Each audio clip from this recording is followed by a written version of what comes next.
for the young American from Connecticut. Oh, see? There it is. There's a car. It's going to maybe cause a red, and it's Kanan. Oh, and the no. tire's heavy. He might have brushed the inside wall. He protected himself against the red unless he was the red.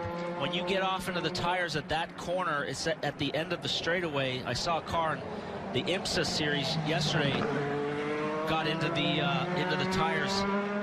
It was Bomarito, an exact same spot, so he might have touched the inside wall at the apex, and then that just shoots you right across the track. And guys, yet again, James Hinchcliffe gets bitten by that red in qualifying. Now, for Rosenquist, who currently sits on the bubble, if this, well, this will certainly He's going to have Kanan lose his Yeah. fastest lap and get bumped out, so Rosenquist should elevate through. That's a pretty big off. He pushed the retaining wall back. You see the kink now in the retaining wall. Yeah. Right here, there's a little bit of a hinge point now. That's pretty heavy impact. We do have one replay for you. That inside wheel looks bent right there. If you look at here. Let's see. This looks like it's looking back down the track backwards, so that's all we have with him going hard into the wall. I don't know if the steering was cocked to the right when he hit the tires, or to your point, Paul, if he clipped the inside and lost the steering arm. Well, you got a lot of room there to break out. There you go right there. Yeah. Now, is that from Bomarito in a Mazda, or is that Tony Kanan? There's red paint, which would seem to indicate it's the Firestone Reds, but the Mazda is maroon in IMSA, so... And there's a state native on the pole position. Dixon and Rossi. Dixon tucks in behind him straight away. Power gets ahead of Newgarden at the jump. And here comes the yellow and red DHL Honda of Ryan Hunter-Ray. But look at the front. Wheel to wheel. Dixon's trying to take the fight to Rossi, but Rossi will get the turn one first. Dixon backed out, found a gap, tucks in behind Rossi. Further back, Hunter-Ray side by side. It looks like with Simon Pagino, who struggled there coming down shoreline. Good clean start.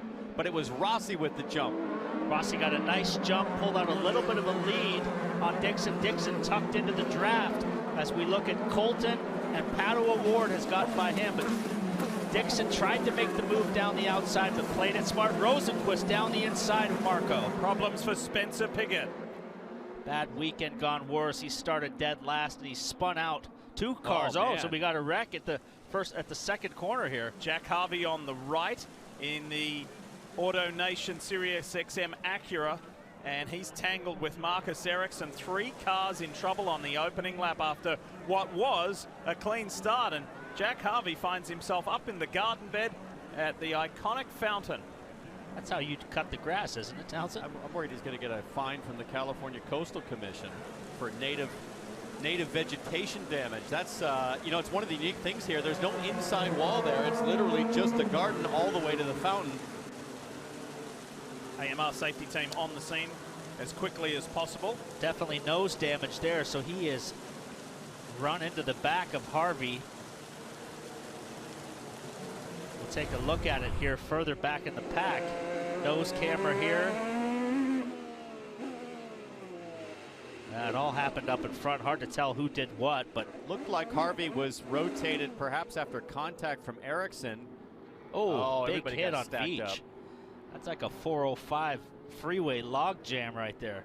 Happens all day, every day. Edge, let's see, I think that's Ed Jones. That's Spencer Piggott in the 21 was in the back of Veach. That was the first car we saw stranded. This is Ryan Hunter-Ray. Graham Rahal on the inside. Simon Pagino, that's his front wing you can see there. Oh, they touched right there. Maybe some slight damage to Pagino's front wing. And here is the start. So Rossi on your right, Dixon on the left in the orange and blue PNC Bank Honda. Good start from Alexander Rossi, and that forced Dixon to tuck into the draft straight away. And I think Rossi was just looking in his mirror. The moment Dixon seemed to decel slightly, Rossi punched it. Dixon had a run. They were side by side, but I think Dixon realized there's a gap to get in front of Will Power. I'll just tuck in. And Paul, as you said in the pre-race, Scott Dixon knows how to score points and stay out of trouble. So while the AMR safety team helped clear up down there at the fountain, we'll duck away to a quick break, come back and hopefully see green. Cambers and toes a little bit, try to get ready for this to come, because if it comes, there we go. Marcus Ericsson Turn 14, the last turn on this track. He's gone skidding across the grass and into the wall. You right there, bud? That's a big hit. Yeah, it's a fast corner onto the front straightaway. Yeah, I'm okay. It's a flat-out corner. That's a big hit. We've seen moments. Alexander Rossi in practice. Scott Dixon, we've seen moments of guys getting loose there, and I can only wonder if just a tickle of moisture made the difference there to put Ericsson into the wall. So this is the last corner. He just got loose right away. Lost it all the way across the grass, all the way across the speedway. Whatever the car was in front of him, I think it might have been Will Power, it got loose as well, but was able to regain control. Ericsson did not, and his race ends now. Wounded car of Marcus Ericsson, as you saw, back on pit lane, and we go back racing. It's time to bring the action at the Brickyard. Felix Rosenquist leads the way. Jack Harvey defends from Scott Dixon, but he may not have a choice as Dixon blows by into second place. Dixon might get the lead. He's in there. Oh, Rosenquist he's locked up on the giddy litter. Way wide. There goes Dixon. Goes around. Wow, that is the trademark of a 5-time champion. And Helio Castro Neves is caught up in this turn 1 incident as well. I think that might be Hunter Ray. I think Hunter Ray clipped the stalled car of Colton Hurt. Anders, the track temperature's 100 degrees.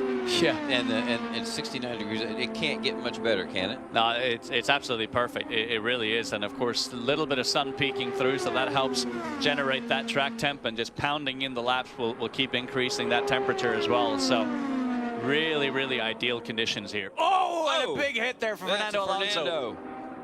Oh, dearie me. Yellow, turn 3. You okay, Fernando?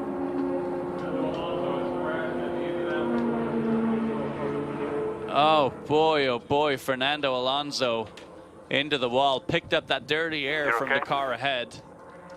He's moving around inside the cockpit, which is obviously a great sign. Fernando, you okay? But this is exactly the same thing that we saw from Graham Rahal earlier, with the front just kind of lifting up off the ground into the wall, except too little too late for Fernando Alonso as he slams into the wall. Crawling out. He's good. Whew. Well, you always worry when he gets to the grass. Yeah, exactly. That's the last thing you want to see. Exactly, and he was quite lucky there with the angle of attack on the inside wall there when he hit that, and that he didn't then slide to the outside of the track and hit too hard. So another replay of what happened here for Fernando Alonso as he's behind Graham Rahal, who's been having those issues. So coming through turn 3, just front lifts up off the ground into the wall. Oh, and straight into the inside wall there. And you know what? The actual impact, the first impact wasn't bad. No, just the right rear. But it's enough when you have that sort of impact, as we're getting another perspective here. It's enough, and you see right away, so it breaks both the right front and the right rear wheels straight off the car. So at that point, you have no control over the car whatsoever, and all you can do is take your hands off the wheel. When I came here in 2000, one thing, then they changed a little bit of the track. Then Big all crash. our setups that we had. And that is that Felix Rosenquist? Yeah, that's Felix Rosenquist. Yeah, all right, Felix?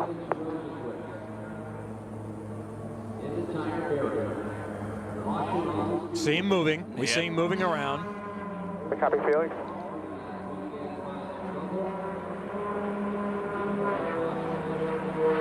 Oof. Yeah, he opened up his visor. He's moving. That's Barry Wanzer talking, telling the spotters and telling the rest of the team. So oftentimes you lose radio communication with a big hit like that. I'll tell you what, fellas, so close to taking 2 or 3 people with him. Yeah. That was some good driving by somebody.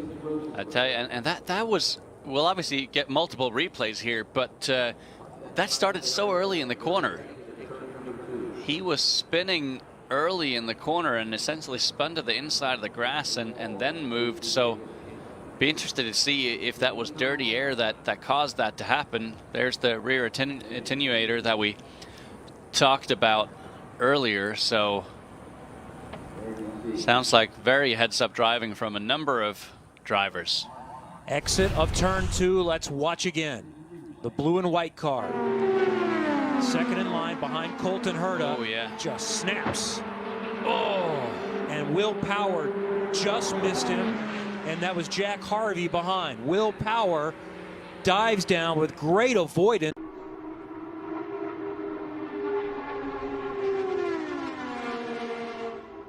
Oh, Ward goes around and hits the wall. Up in the air. Heavy contact for Patricio Ward. Are you okay? Are you okay? That's his spotter and driver coach, Jonathan George, talking to Talk to me, are you Ward. okay?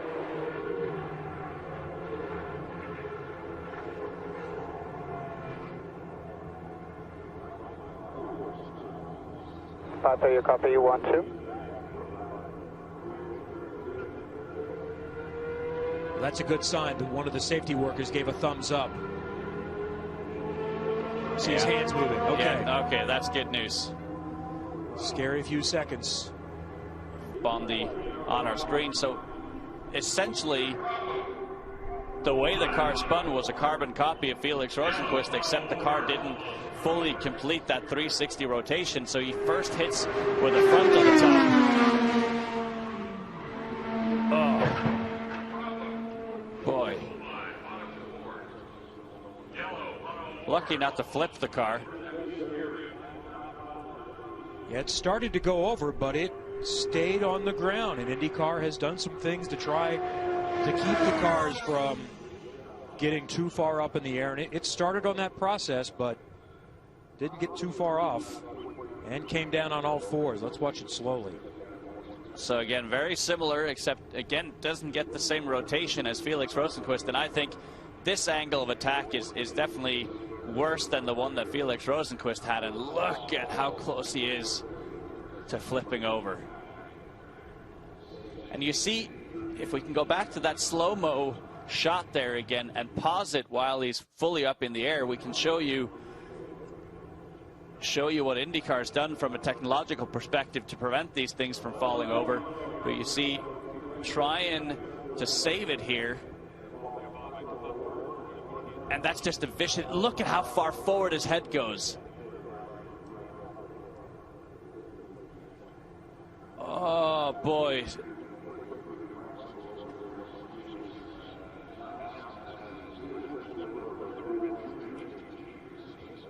And you can just see immediately hands come off the steering wheel as soon as he knows he's in trouble. And you can see at the front of the tub here, so there's a couple of views that we want to give you. So here's the first one. So see him getting airborne right here. So let's pause it right here. So you notice these two little holes right here in the underside of the body. That was originally enclosed on the old body kit of this current IndyCar, and basically created a huge surface area underneath the car that would essentially make it take off. But these little pockets right here help take off some of that pressure that's generated on the car, and essentially removes the risk of them going airborne quite so much. And if we can have another look of the previous shot we had, the most worrying thing from a car perspective I'm seeing here with the crash of Pato O'Ward is that frontal impact.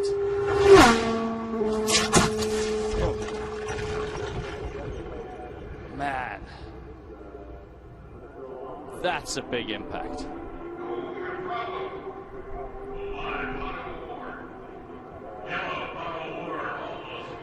So again, if we can go back and look at another couple of these slow-mo shots, you'll see that because he hit at a 45-degree angle essentially with the front of the car, it ripped the nose off and essentially indented the tub of the car. So that carbon fiber monocoque, that cockpit of the car, will probably be a complete throwaway here, because big damage to the front corner of that tub.